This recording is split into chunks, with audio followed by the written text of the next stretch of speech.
Hi, I'm Adam Gopnik, and I'm here to welcome you to a screening of the next film in the series of film noir that Melissa Errico and I have so happily curated for FIAF as an outgrowth of our concert series, Il parle, elle chante, he speaks, she sings, and particularly of the last episode, still streaming, on mystery, Out of the Dark, the Mystery.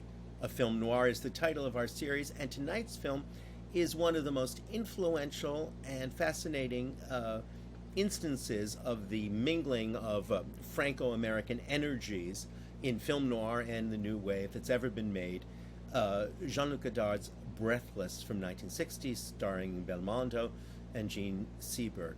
I suppose that if you're a lover of French film, you're bound either to wear the red rose of Godard or the white rose of Truffaut. And I'm very much a white rose wearer. I love Truffaut's humanism and his constant feel for the line between comedy and tragedy and how supple it is. Godard is a hardcore, more audacious, in many ways more experimental, and finally probably a much more influential filmmaker.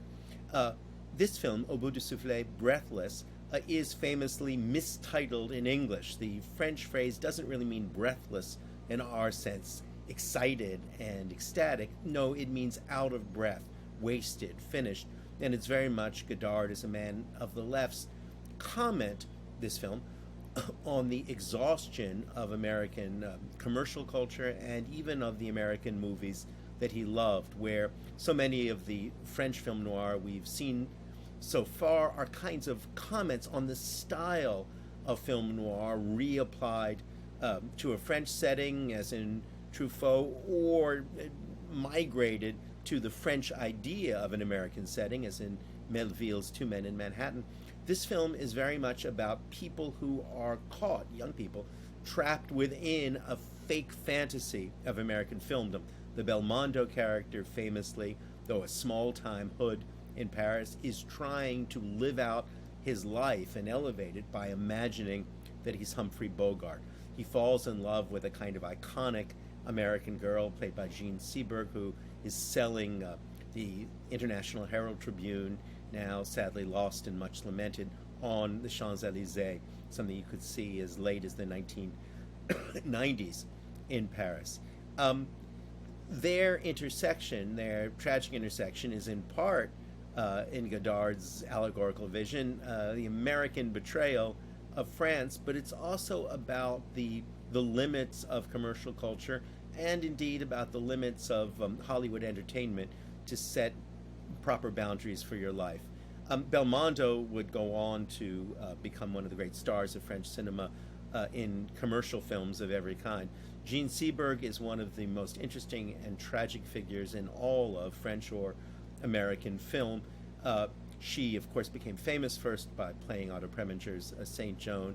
Then, in this film, she went on to marry one of the most interesting French writers of the latter part of the 20th century, Romain Gary, a totally self-invented man, a man who lied repeatedly about his background, who fabricated an entire second persona in order to do what no one else has ever done, which is to win the French Literary Goncourt Prize twice under different names.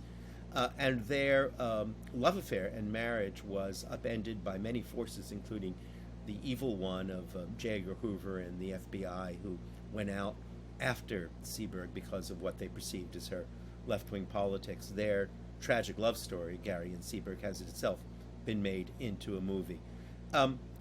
This is a film whose influence depends on things as technical or expressively effective as its jump cutting, its sudden move from one scene to another, on its cinema verite, cinematographic style, and also, as I say, on its hardcore vision that the infatuation with American film, which was so much part of the French aesthetic of the New Wave, far from being simply affectionate pastiche, has in it some of what Godard saw as the corruption of commercial culture and the illusion of American entertainment. Tough film, fascinating film, as I say, probably one of the 4 or 5 most influential films ever made. Au bout du soufflet, Out of Breath, Breathless, Jean-Luc Godard, Belmondo, Seberg, 1960. Enjoy it.